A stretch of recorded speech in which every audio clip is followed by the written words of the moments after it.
Salam jumpa, saudara-saudara dan Bapak Ibu sekalian. Kita akan segera memulai perkuliahan kita kembali. Sebelum memulai, saya akan memimpin doa secara Kristiani. Mari kita berdoa. Bapa dalam surga, kami mengucap syukur untuk waktu pada saat ini, untuk kami melanjutkan perkuliahan kami. Kami mohon hikmat dan penyertaan Tuhan menolong kami, sehingga kami dapat mengerti dan memahami, dan juga kami dapat mempraktekkan di dalam kehidupan kami, agar kami semakin menyenangkan hati-Mu. Terima kasih Tuhan, dalam nama Tuhan Yesus kami berdoa. Amin. Bapak Ibu, saudara-saudara sekalian, saya mohon izin share screen.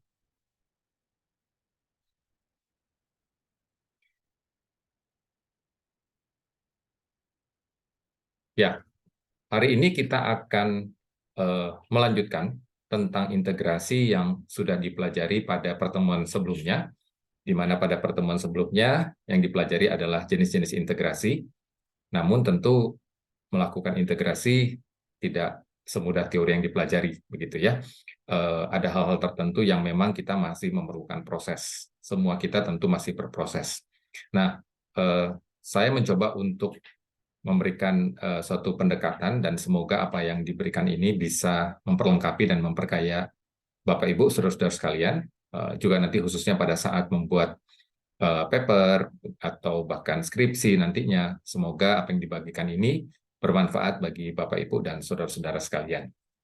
Nah, prinsip yang dipakai di dalam menangani konflik integrasi ini adalah 3C. C yang pertama yaitu congruence, complement, dan konflik, begitu ya. Nah, apa itu? Nanti kita akan lihat berdasarkan tabel yang kita lihat di bawah ini ya. Jadi 3C, congruent, complement, dan konflik, gitu. Saya coba besarkan dulu, semoga kelihatan. Ya. Nah, jadi ini adalah integrative matching claims worksheet form. Jadi ada semacam lembar kerja ya, berbentuk form tabel, dan nanti Bapak Ibu saudara sekalian bisa mengikuti format ini. Format ini saya ambil dari Isler di tahun 2018. Nah, di dalam tabel ini ada dua bagian. Yang pertama adalah empirical claims, dan yang kedua adalah theological claims. Empirical yang dimaksud di sini adalah tentu kita ambil dari ilmu sosial. Nah, karena kita dalam Fakultas Psikologi, kita fokus ke dalam ilmu psikologi, begitu ya. Nah, kemudian yang kedua, theological claims. Theological claims tentu prinsip-prinsip teologi yang Bapak Ibu saudara-saudara sudah pelajari. Dan terlebih khusus pada sesi kedua kemarin kita sudah belajar tentang perspektif Kristen tentang manusia, begitu ya. Nah, setidaknya nanti kita coba kaitkan dengan apa yang sudah kita pelajari. Nah, jadi di sini ya saya membuat ada 5 claims. Claims itu semacam kayak pokok pikiran, begitu ya. Semacam kayak kalimat-kalimat yang merupakan esensi atau inti dari suatu topik, dan kemudian itu kita jadikan pokok-pokok pikiran kita. Nah, jadi nanti pada saat Bapak Ibu, saudara-saudara membuat tugas, paper, dan sebagainya, claims ini sangat penting, begitu ya. Sehingga claims inilah yang nanti mengarahkan kita akan bicara apa, gitu. Nah, ini dikutip dari materi-materi, dari buku-buku, jurnal, dan sebagainya ya. Nanti Bapak Ibu bisa coba cari sendiri. Nah, untuk teologi ya di UPH kita memakai perspektif teologi reform, begitu. Nah, oleh karena itu pada saat nanti Bapak Ibu mengerjakan integrasi ini khusus dalam area teologi, cobalah cari buku-buku dengan perspektif teologi reform. Nah, memang untuk melakukan integrasi ini, karena namanya juga integrasi teologi dan psikologi, tentu kita setidaknya memahami ya teologi itu pemahamannya seperti apa, khususnya teologi reform. Dan yang kemudian yang kedua adalah dari sisi ilmu psikologi sendiri. Ya, nah dengan memahami kedua ilmu ini, setidaknya kita semakin punya skills ya, kemampuan untuk melakukan integrasi. Nah, di sini saya ambil 5 empirical claims. Nah, ini nanti ada bagian yang kelima dari empirical claims ini saya ambil bukan dari psikologi tapi dari teori education, begitu ya. Tapi prinsipnya adalah sama, kita mengambil dari ilmu sosial, empirical claims ya. Nah, di sini claims yang saya ambil, yang saya pilih ya tentu bebas, Bapak Ibu saudara bisa pilih yang mana aja. Nah, ini berkaitan dengan konsumsi alkohol ya di kalangan para mahasiswa.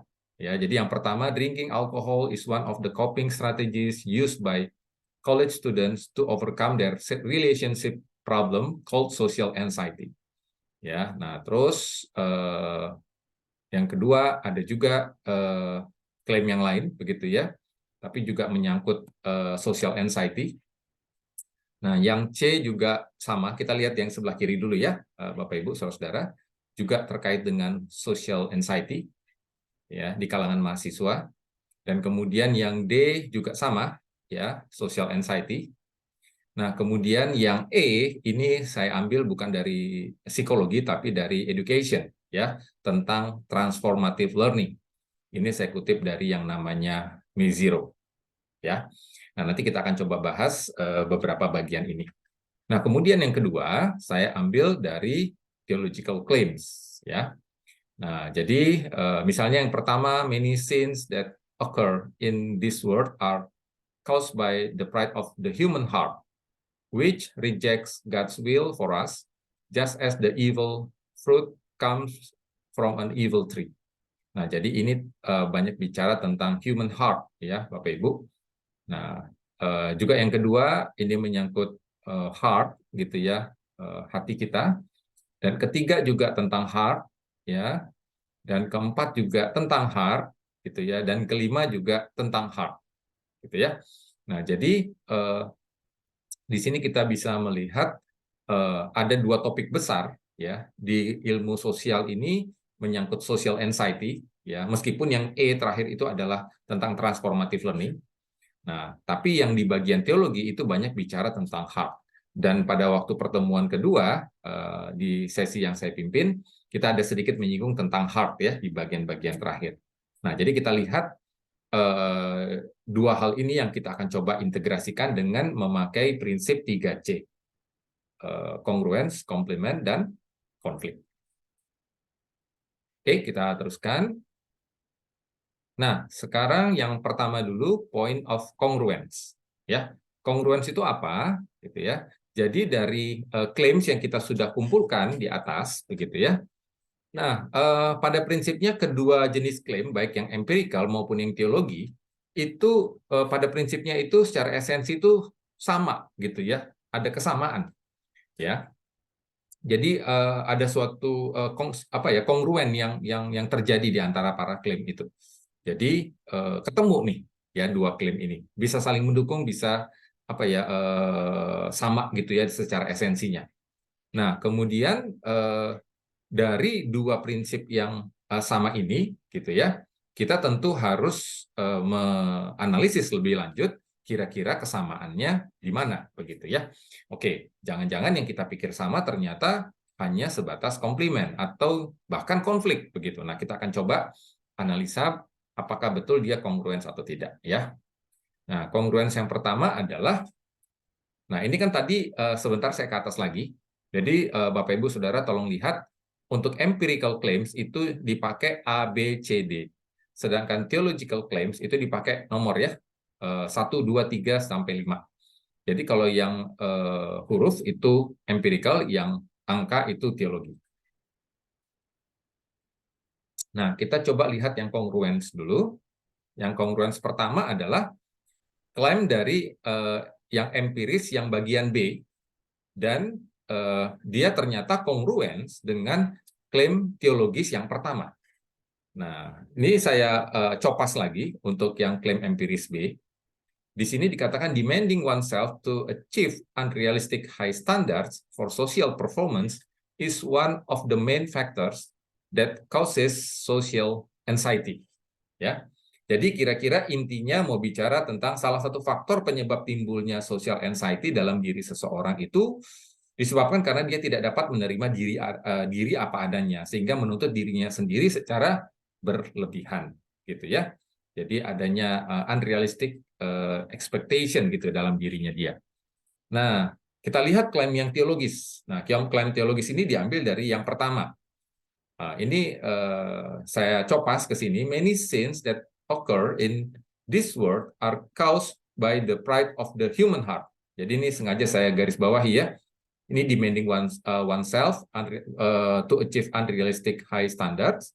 Sedangkan yang ini adalah the pride of the human heart, which rejects God's will for us, just as the evil fruit comes from an evil tree. Ya, nah jadi intinya adalah dia mau bicara tentang banyak dosa yang kita perbuat itu disebabkan karena kita ini punya arogansi, gitu ya, di mana kita itu cenderung menolak kehendak Tuhan bagi kita. Nah jadi kongruensinya di mana ya? Yang pertama bicara tentang unrealistic high standards, dan yang kedua teologi bicara tentang pride dari hati kita. Nah, di sini saya tuliskan argumentasinya adalah kedua klaim ini adalah kongruens karena keduanya menjelaskan tentang isu yang sama. Isunya apa? Yaitu akar masalah manusia. Ya. Dengan perspektif yang sama juga. Yaitu bahwa akar masalah manusia adalah inner self secara psikologi, sedangkan secara teologinya itu hati. Ya. Nah, jadi memang sepengetahuan saya memang sulit ya untuk mencari istilah hati di dalam psikologi begitu ya. Meskipun tentu pasti ada ya, tetapi mungkin tidak semudah kalau kita bicara tentang self begitu ya, inner self. Ya, nah kalau di dalam teologi itu sangat kental sekali bicara tentang hati. Ya, seperti juga dikatakan di Alkitab, Tuhan melihat hati bukan hanya penampakan luar, begitu kan ya, dan sebagainya.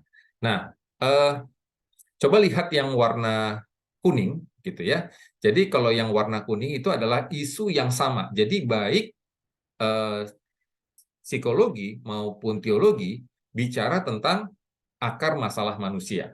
Nah, kalau coba kita lihat lagi, begitu ya, akar masalahnya ya dari penyebab dari kan masalahnya itu berarti social anxiety ya. Penyebabnya itu apa?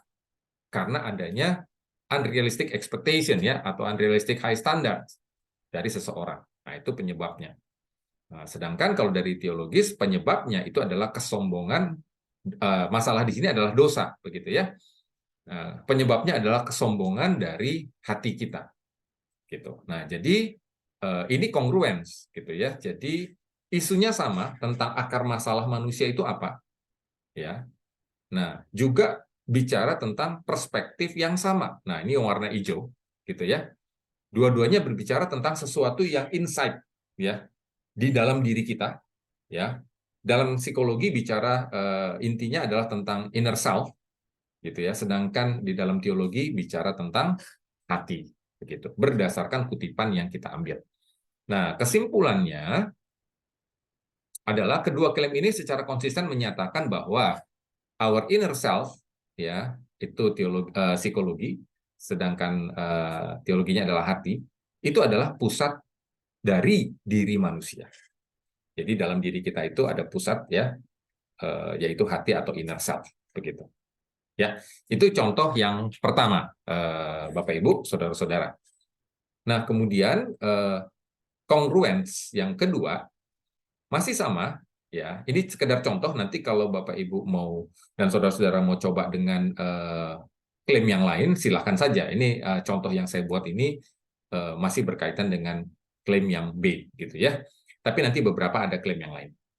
Nah, ternyata yang empiris B tadi tidak hanya kongruen dengan klaim teologis pertama, dia kongruen dengan klaim teologis kedua, begitu ya. Nah, kita lihat ya, itu ininya di mana. Nah, jadi kembali kalau yang klaim empiris B, ya, penyebab timbulnya social anxiety itu kan dalam diri kita itu karena ini ya, unrealistic expectation ya, yang sulit menerima diri apa adanya, menuntut diri nggak realistis. Nah, sedangkan klaim teologis kedua di sini, ya, di sini dikatakan we must do our best effort to maintain the purity of our heart because it will affect our human intellectual function. Ya. Nah, intinya adalah the impurity of our heart itu menyebabkan terjadinya distorsi kognitif pada diri kita. Ini menurut klaimnya Wolke ini. Ya. Nah, argumentasinya yang menyatakan bahwa kedua klaim ini adalah kongruens, gitu ya. Nah, ini agak sedikit berbeda dengan yang tadi, begitu ya, meskipun secara prinsip sama, begitu ya.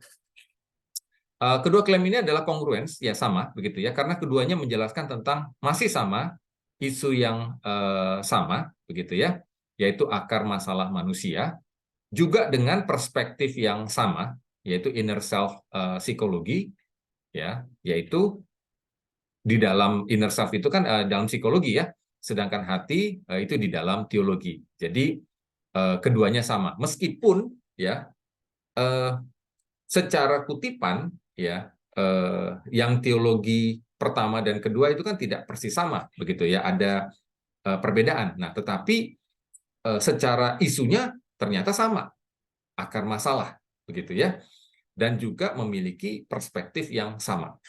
Ya, jadi kalau ditambahkan dari klaim teologis ini, akar masalahnya yaitu hati juga, yaitu hati yang tidak murni, gitu ya, impurity, gitu. Bapak Ibu saudara-saudara.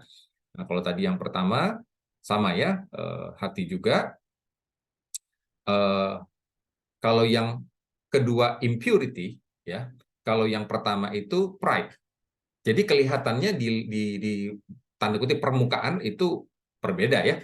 Satu pride, satu impurity. Tapi sebetulnya secara esensi dia sama. Sehingga masih bisa dikatakan bahwa kedua klaim ini kongruens. Ya.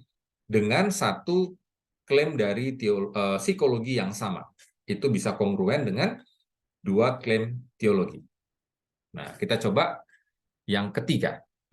Bapak Ibu, saudara-saudara sekalian. Oh, kesimpulannya dulu.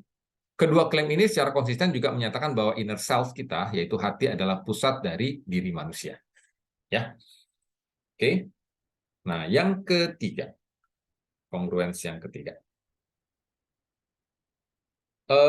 Klaim empirisnya masih B, ya. Tapi klaim teologisnya ini yang ketiga. Nah, berarti kita bisa melihat poinnya adalah ternyata tidak selalu satu klaim itu berpasangan atau cocok dengan hanya satu klaim, begitu ya, dari dua perspektif ilmu yang berbeda, tapi bisa dimanfaatkan dengan berbagai jenis klaim-klaim yang lain, begitu. Asal secara esensi dia bisa ketahuan ya, bisa terlihat apakah dia kongruen atau komplement atau konflik. Nah, jadi kita bisa melihat pola itu. Nah, di sini klaim empirisnya masih sama ya, yang B. Oke. Nah, klaim teologisnya yang ketiga adalah, saya bacakan, every sinful behavior committed by human is determined by the disposition of their own heart in making a right or bad decision. Nah, jadi secara intinya adalah dosa yang dilakukan manusia ditentukan oleh disposition of their own heart dalam membuat suatu keputusan yang baik atau buruk. Jadi yang pertama tadi bicara tentang hati yang ada pride-nya, kemudian yang kedua bicara tentang yang kedua tadi apa ya, impurity, gitu ya, dan yang ketiga bicara tentang disposition, ya. Jadi disposisi atau semacam kayak karakter, begitu ya, dari hati kita itu seperti apa, gitu ya. Nah, jadi kita di sini bisa melihat bahwa sama argumentasinya, isunya sama, yaitu akar masalah manusia, ya, juga perspektif yang sama, inner self, psikologi, dan yang hati itu teologi. Jadi kesimpulannya tentu sama juga dengan yang di atas. Nah, jadi ini adalah tiga ini contoh dari kongruens, ya. Meskipun secara kutipan teologi dan ilmu sosial dalam hal ini psikologi seolah-olah bicara yang berbeda begitu ya secara permukaannya. Tapi kalau kita coba analisa seperti ini, ternyata kita bisa menemukan bahwa ini congruence. Dan dalam pelajaran yang sesi ketiga kemarin, kita sudah belajar prinsip all truth is God truth. Jadi semua kebenaran adalah kebenaran Allah. Baik yang ditemukan oleh ilmu pengetahuan maupun yang dinyatakan oleh teologi. Begitu ya. Nah, jadi sini kita bisa melihat bahwa kedua ilmu ini bisa kita integrasikan karena dia congruence, gitu ya. Nah, kita teruskan, Bapak Ibu dan saudara-saudara. Nah, sekarang komplement, ya. Poin yang kedua, C yang kedua ya. Jadi among the claims listed above, jadi dari klaim-klaim yang kita tadi sudah tuliskan, 5 sosial, psikologi dalam hal ini, dan 5 teologi, gitu ya. Mereka itu kita coba lihat, kan nggak semua congruence, ya. Nah, berarti ada level lagi yang tanda kutip ya di bawahnya itu, yaitu complement, gitu ya. Nah, mereka bicara tentang aspek yang berbeda, gitu ya, dan juga atau perspektif yang berbeda, tapi syaratnya adalah pada isu yang sama, gitu ya. Jadi isunya sama, berarti isu itu kan juga bicara konteks ya, konteksnya sama. Kadang soalnya begini, kalau berbeda konteks tentu kita perlu waspada, begitu ya. Yang kelihatannya sama bisa berbeda, yang berbeda mungkin bisa sama, begitu ya. Nah, tapi salah satu kuncinya adalah melihat isunya sama atau enggak, begitu ya. Nah, mereka memang beda, gitu ya, tapi compatible, ya bisa saling melengkapi, begitu, Bapak Ibu. Ya. Nah, kemudian kita coba lihat, begitu ya, sampai sejauh mana saling melengkapinya itu, ya. Apakah ternyata saling melengkapinya ini, wah ini kayaknya nggak bisa compatible, nggak bisa komplement ini, gitu ya. Ya nggak kompatibel begitu ya, dia justru konflik begitu ya, atau malah dinaikin statusnya gitu ya, wah ini bukan cuma sekedar komplimen, ini bisa congruence begitu. Nah, tapi kita coba lihat dulu ya. Jadi komplement ini dia berbeda tapi dia nggak bertentangan begitu ya, tapi malah justru bisa apa ya, saling melengkapi begitu. Nah, di sini saya ambil klaim dari yang empirisnya itu yang A. Kalau tadi kan yang B ya. Nah, ini bicara tentang kalau kita lihat intinya saja, nanti sambil dibaca kutipannya gitu ya. Ini bicara tentang mahasiswa cenderung mengkonsumsi alkohol sebagai coping strategis ya untuk mengatasi social anxiety mereka. Jadi poinnya tentang coping strategis gitu ya di dalam mengatasi social anxiety. Nah, ini saya ambil dari klaim teologis 3, gitu ya. Nah, jadi kan tadi 3 sudah sempat kita bahas juga di atas ya. Nah, tapi kalau dengan klaim yang empiris A, levelnya yang saya temukan di sini itu adalah bukan congruence, tapi dia komplement, gitu. Nah, jadi karena poin dari klaim teologis yang ketiga ini adalah intinya perilaku-perilaku kita yang berdosa itu berasal dari dalam hati, gitu ya. Jadi source-nya itu adalah hati sebagai pusat dari pembuat keputusan. Ya, jadi pembuat keputusan itu ternyata bukan hanya sekedar pikiran, tapi dari dalam hati, karena pikiran itu sendiri dalam perspektif teologi itu berasal dari dalam hati kita. Kira-kira gitu ya. Nah, kita coba lihat argumentasinya. Kedua klaim ini adalah komplement karena keduanya menjelaskan tentang isu yang sama. Ya, jadi kan tadi isunya harus sama ya, konteksnya sama, yaitu tentang human negative behavior, perilaku manusia yang negatif, namun masing-masing menyoroti aspek yang berbeda. Ya, nah untuk yang klaim empiris yang A itu berbicara tentang the purpose of human negative behavior. Jadi purpose-nya adalah untuk coping strategis kan ya, mengatasi social anxiety-nya. Jadi tujuannya untuk mengatasi kecemasannya, masalahnya, gitu ya. Maka memakai coping strategisnya dengan mengkonsumsi alkohol kan gitu ya. Betul. Nah, mengkonsumsi alkohol. Nah, kemudian sedangkan dari klaim teologis gitu ya, itu bicara sesuai dengan yang kita bicarakan tadi yang di atas, itu bicara tentang akar masalah, sumber. Jadi dia tidak bicara tentang purpose, tapi dia bicara tentang source gitu ya, dari human negative behavior. Nah, jadi di sini kita bisa melihat bahwa isunya sama, yaitu tentang human negative behavior, tapi bicara tentang apa ya, konteks yang berbeda, gitu ya, bicara tentang aspek yang berbeda. Oke. Jadi yang satu, saya ulang sekali lagi, purpose, yang satu source dari human negative behavior. Jadi kita bisa katakan bahwa kedua klaim ini dapat menjelaskan tentang the nature of human behavior secara komprehensif karena keduanya saling melengkapi. Begitu ya.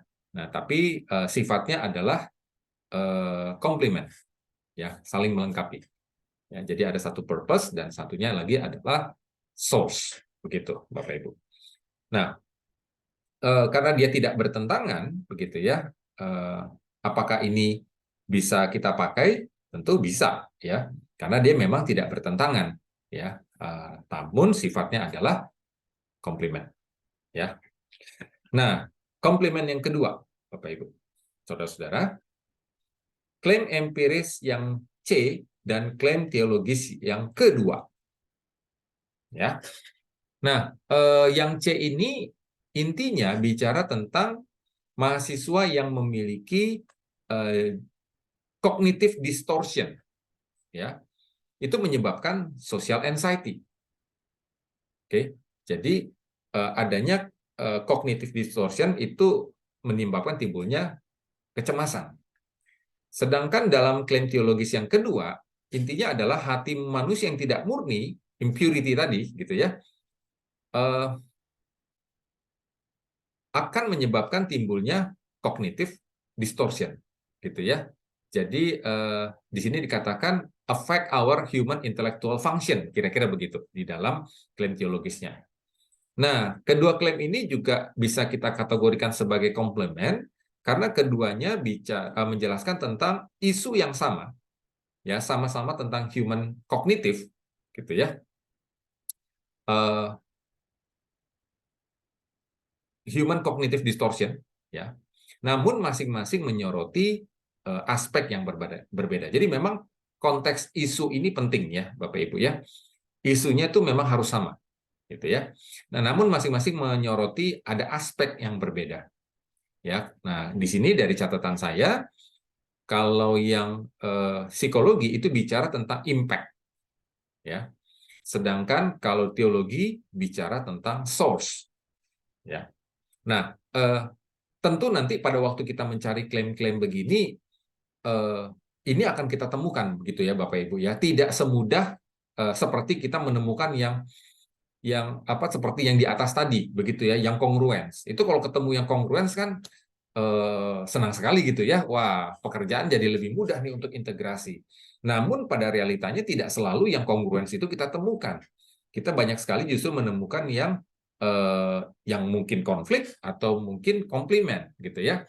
Nah, yang penting kita tahu bahwa dia berada pada level yang mana begitu, maka itu membantu kita nanti dalam menyusun paper begitu ya, apalagi yang bersifat integrasi. Jadi levelnya kita ketahui, sehingga itu tentu akan apa ya, mempengaruhi juga pada saat kita menuliskannya ya. Nah, jadi kesimpulannya adalah kedua klaim dapat menjelaskan tentang the nature of human cognitive, kalau yang tadi human behavior, ya, kalau yang komplement yang pertama. Kalau yang kedua ini bicara tentang human cognitive sebagai isunya, gitu ya. Nah, cuman aspeknya berbeda, ya. Kalau yang sosial itu psikologi bicara tentang impact dari cognitive distortion, sedangkan kalau dari yang teologi source, gitu ya, of human cognitive distortion. Oke, itu yang komplimen, ya Bapak Ibu. Komplimen cuma 2, saya ambil contoh. Nah, sekarang yang terakhir, ini adalah bicara tentang konflik, C yang terakhir. Jadi di antara claims yang di atas, gitu ya, yang kita sudah buat, these empirical and theological claims are in logical tension or even appear to logically contradict one another. Ya, nah jadi kita akan coba melihat di mana konfliknya, begitu ya. Meskipun mungkin ya bisa jadi kalau kita pikir-pikir, bahkan mungkin secara logis begitu ya, sepertinya nggak konflik begitu. Nah, namun kalau kita ingat waktu saya menjelaskan tentang sesi yang kedua, kan dari Francis Schaeffer itu mengatakan you do what you think and you think what you believe, begitu ya. Nah, kita bisa melihat bukan hanya di tataran luar, yaitu pada tataran do, begitu ya. Juga bukan hanya sekedar pada tataran think, tapi kita coba lihat pada tataran belief juga, begitu ya. Nah, seringkali justru pada tataran belief ini kelihatan konfliknya. Pada tataran yang lebih di permukaan, kelihatannya fine-fine saja. Nah, di sini kita memang perlu lebih cermat, begitu ya, di dalam menganalisanya. Nah, ini saya ambil keduanya sama-sama dari klaim terakhir. Kalau yang empiris itu yang E, sedangkan yang teologi itu yang kelima, gitu ya. Nah, di sini saya ambil dari teori transformative learning, ya, dari Jack Mezirow. Nah, secara poin inti dari klaimnya ini, kutipan di atas ini adalah pikiran atau cara pandang kita hanya dapat ditransformasikan melalui critical reflective. Jadi kalau kita mempunyai kemampuan berefleksi yang pemikiran yang mendalam, yang kritikal, begitu ya, maka transformasi itu terjadi. Karena memang menurut teori ini transformasi itu tidak sebatas hanya pada tataran doing, gitu ya, tapi pada tataran belief kita, mindset kita, perspektif kita. Dan itu ya logis ya, artinya oke, benar begitu loh. Oke. Nah, tapi kita coba lihat dulu yang dari teologi, ya. Yang kelima di sini, ya, intinya adalah hati kita. Nah, ini saya tambahkan sedikit keterangannya, yang merupakan sumber dari apa yang kita pikirkan, ya. Karena fokus kita itu sedang kepada tadi kan critical reflective ya, itu kan banyak aspek kognitifnya ya. Jadi hati kita, sebagaimana yang sudah saya jelaskan di dalam pertemuan kedua, itu adalah sumber dari segala sesuatu dalam hidup kita ya, baik pikiran kita, emosi kita, will atau kehendak kita, perilaku kita, dan sebagainya, gitu ya. Nah, itu hanya dapat ditransformasikan melalui anugerah Allah, gitu ya.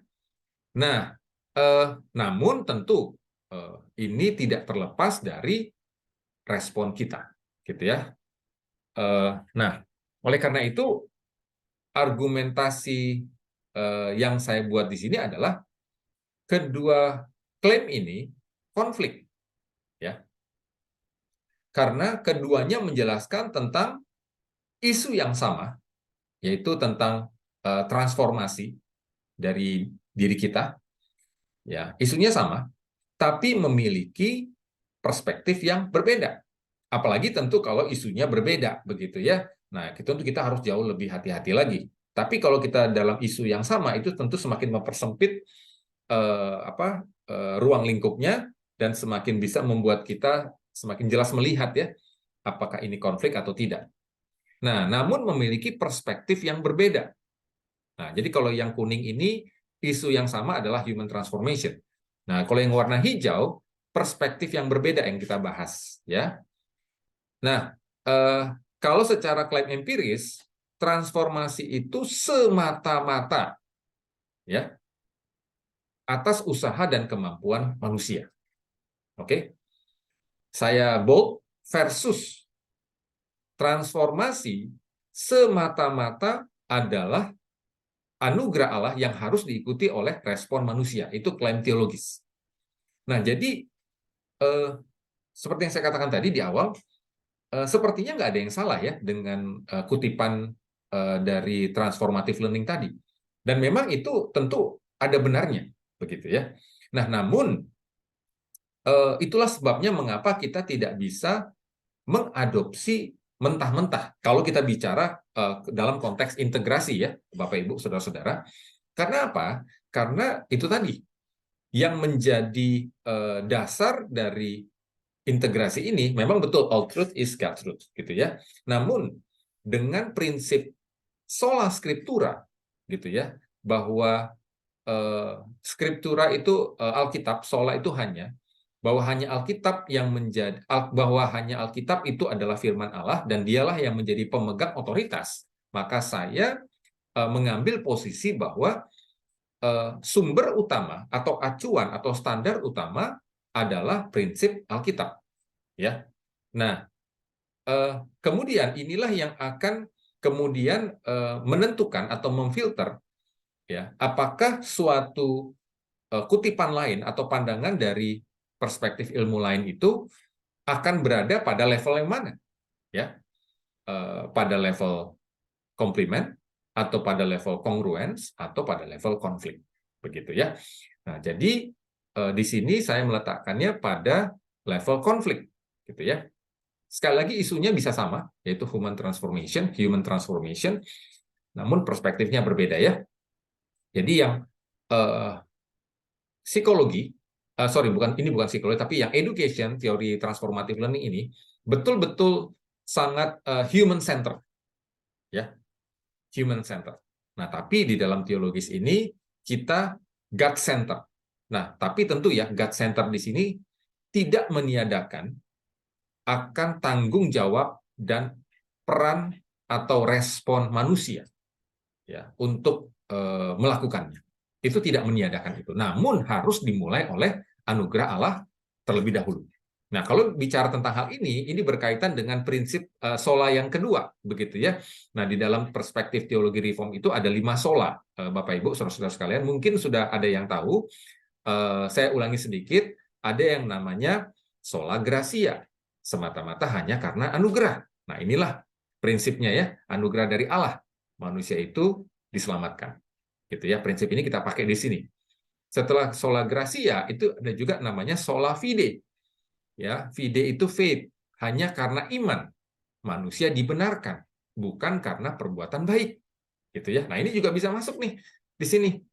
Ya. Nah, kemudian sola scriptura. Sola scriptura itu adalah scripture, Alkitab. Alkitab itu adalah firman Allah dan sebagai pemegang otoritas tertinggi. Ya. Kemudian solus Christus. Ya, di dalam pemahaman ini hanya Kristus satu-satunya Tuhan dan juru selamat. Begitu ya. Yang menjadi penyelamat manusia. Dan kemudian yang terakhir adalah soli Deo gloria. Kemuliaan hanya bagi Allah. Nah, pola utama dari kelima sola ini adalah God center. Nah, sedangkan banyak teori-teori di luar teori-teori umum ya yang kita sering pelajari ya, itu kebanyakan adalah human center. Gitu ya. Nah, disinilah kita bisa melihat meskipun secara tampak luar dia sepertinya tidak masalah dalam konteks integrasi ya. Namun pada saat kita masuk ke dalam tataran belief, dia menjadi konflik. Ya, Bapak Ibu. Nah, oleh karena itu seperti yang saya katakan di awal, pemahaman tentang ilmu yang kita pelajari dalam hal ini adalah di Fakultas Psikologi, ilmu psikologi ya, tentu harus juga diimbangi oleh pemahaman yang cukup baik di dalam teologi. Karena kalau tidak, maka kita akan sulit untuk melihat ya, ini levelnya apa nih dari 3C. Oke, saya ulang sekali lagi, apakah congruence, complement, atau konflik. Ya. Nah, jadi kesimpulannya adalah ya ini dari bagian terakhir ini, transformative learning itu fokus pada human effort, itu tadi yang saya katakan ya. Sedangkan theological perspective strongly emphasize by God's grace and love. Nah, tadi kita sudah bicara sola gratia, ya, sola fide, ya, sola scriptura, semua sola, sola, sola. Sola itu kan hanya, ya, hanya, gitu loh. Satu, begitu ya, hanya Allah. Nah, yang kedua, theological view holds that all one's premise, values, standards, and ethics must be subject to the authority of the Bible. Nah, ini kita bicara tentang sola scriptura. Jadi otoritas Alkitab itu harus menjadi yang utama, ya. Itu yang harus kita pegang, ya, dalam konteks integrasi yang kita pelajari di kelas ini, ya. On the other hand, in transformative learning, human subjective values are the main basis for decision making. Jadi ada dua kebenaran di sini yang jadinya bertentangan. Kebenaran yang absolut, yaitu menurut perspektif kitab suci, Alkitab. Dan yang kedua adalah kebenaran, tanda kutip, yang subjektif. Ingat, kita semua pasti punya subjektivitas, begitu kan ya. Nah, oleh karena itu, ini bisa menjadi hal yang konflik, ya, bertentangan dengan apa yang kita pelajari dari prinsip teologi. Nah, itu saja Bapak Ibu, saudara-saudara sekalian dari form ini. Nah, sebagai bentuk latihan, ya Bapak Ibu, di sesi sebelumnya saya sudah memberikan bukunya Grudem, ya, soft copy. Oke. Nah, soft copy ini cukup Bapak Ibu coba nanti lihat, search, memang karena di soft copy itu nggak ada halamannya, ya. Tapi nanti Bapak Ibu lihat aja sesuai dengan topik kita yang di sesi kedua kemarin tentang manusia, ya, perspektif manusia Kristen tentang manusia. Oke, jadi Bapak Ibu coba cari, ya, cari 5 kutipan, oke, 5 kutipan dari buku Grudem, ya. Buku Grudem itu mewakili teologi, ya, dan teologi ini kita fokuskan pada manusia, ya. Jadi babnya itu adalah tentang human, oke. Nah, nature dari human, ya, natur manusia. Nah, kemudian untuk dari ilmu psikologinya, silakan Bapak Ibu mau cari kutipan apapun. 5 juga, ya. Pilihlah 5 kutipan yang Bapak Ibu dapatkan dari psikologi, ya, dan 5 kutipan teologi dari bukunya Wayne Grudem khusus bicara tentang human, ya, tentang manusia yang kita bahas di sesi kedua. Nah, Bapak Ibu, saudara-saudara, coba latihan, ya, untuk melakukan seperti yang ada di dalam worksheet ini. Oke, semampunya saja, ya. Nah, nanti kita bisa diskusikan, ya. Nanti dengan dosen-dosen di kelas bisa memandu Bapak Ibu, sehingga melalui diskusi kita nanti, saya harap kita bisa menjadi semakin memahami akan bagaimana kita mencoba melihat level integrasi ini, ya. Apakah kongruens, komplement, atau konflik. Baik, itu saja Bapak Ibu, saudara-saudara sekalian. Mari kita tutup di dalam doa. Bapa dalam sorga, terima kasih untuk sesi kami pada hari ini. Tentu ini adalah suatu tantangan bagi kami untuk melihat sejauh mana antara prinsip teologi dan prinsip ilmu psikologi, keterkaitannya, integrasinya seperti apa. Apakah pada level kongruen, komplement, ataupun konflik. Untuk itu Tuhan tolong berikan kami kemampuan agar dapat menganalisanya dengan baik, juga berdiskusi, bekerja sama dengan rekan-rekan dalam satu kelompok, sehingga kami dapat semakin memahami apa yang kami pelajari. Terima kasih, di dalam nama Tuhan Yesus kami berdoa. Amin. Sampai ketemu Bapak Ibu, saudara-saudara sekalian. Tuhan berkati.